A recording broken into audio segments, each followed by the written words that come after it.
Following program is an original production of WICC PBS Chicago.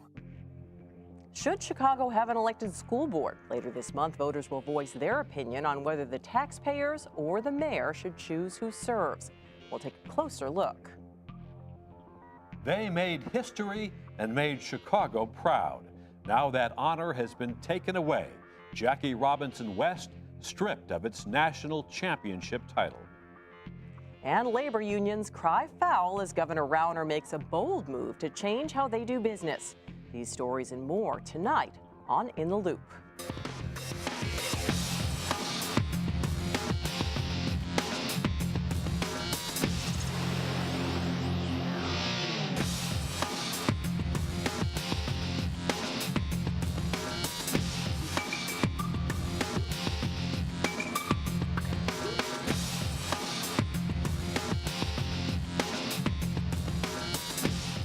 Good evening. I'm Chris Beard. And I'm Barbara Pinto. The mayoral election is just days away. Among the hotly debated issues, whether taxpayers or the mayor should decide who belongs on Chicago's school board. All four of Mayor Emanuel's challengers are calling for an elected board. He is opposed. On February 24th, voters will weigh in. The question, should the public directly elect the school board that the mayor now controls? Will an elected board make a difference, or will it subject students, teachers, and parents to even more politics? And we want and demand an elected board by the parents now. Rosemary Vega, a mother of four, never saw herself as an activist. But 2 years ago, when she learned her children's elementary school was doomed to close, along with 49 other Chicago public schools, she says she had to do something. If we don't get no justice, then they don't get no freedom. I was involved in owning my children's life, because as long as my kids were doing good, I thought everything was okay. Where I failed as a parent was that I needed to fight for everyone's kid, for the entire school. Vega was angry and felt the Chicago Board of Education ignored her community's pleas. She joined a broad coalition, including the Chicago Teachers Union, to bring the non-binding question of whether Chicago's school board should be elected to the ballot. An elected school board would allow us to hold someone accountable by allowing us to vote them in or out of office like any other politician. 45th Ward Alderman John Arena agrees it's time for a change, but he's in the minority. Arena is one of only 10 aldermen calling for voters to have a say. I think that instituting a form of elected school board would create a body that's more accountable, more representative geographically. Alderman Arena pushed for a referendum 3 times over the past 3 years, with no success until now.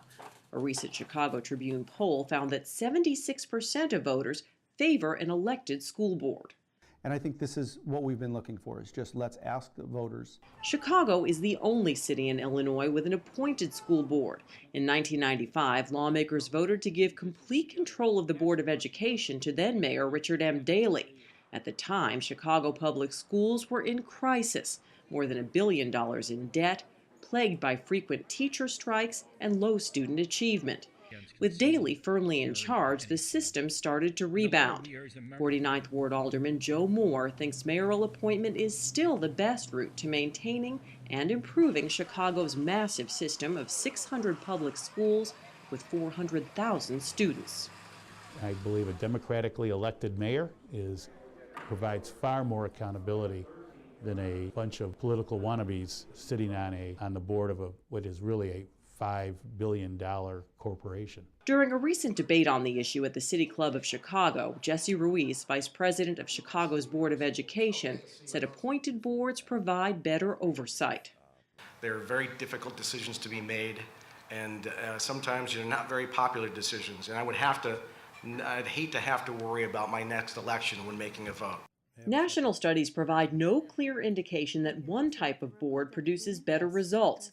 However, a recent Crane Chicago business analysis found that of the 96% of elected school boards in the United States, half had incurred more debt than Chicago. The report also found that appointed boards borrowed less than elected boards. With a $5 billion budget and a projected $1 billion shortfall next year, board management of funds is a critical concern. And elected board members could represent parties with a financial interest in the schools. That concerns Crain's Chicago business political reporter Greg Hines. Yes, it's true that in most cities school boards are elected, but they tend not to attract very many voters. That means that the special interests eventually, special interest groups that have a reason to care, get involved in Chicago. That means that would mean the teachers union would have a lot of influence. At least right now, Hines says, the buck stops with the mayor. Right now, if things get screwed up, we know who to blame. It's the mayor. The mayor appoints the Board of Education. If we don't like the job he's doing, we can fire him. Ben Martindale is a turnaround specialist. He's been appointed by the Illinois State Board of Education to reform suburban North Chicago's school system after 10 years of declining achievement and financial mismanagement. It was a district that when I came here almost 3 years ago was really broken in all spheres of operation. Martindale has nursed several districts back from the brink. He says it's the skill set of individuals on the board and not whether they were appointed or elected that makes a difference. And I can tell you that I've had good success with both. I happen to think that school districts are better off with an elected board. But Rosemary Vega believes that parents and community members should have more say. And the only way they'll be heard is to have a seat at the table.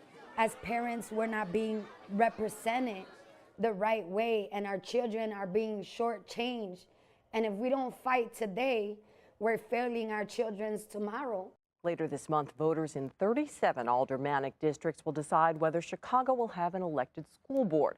But that vote is non-binding, essentially an opinion poll. Now here's Chris with more on this week's trending stories.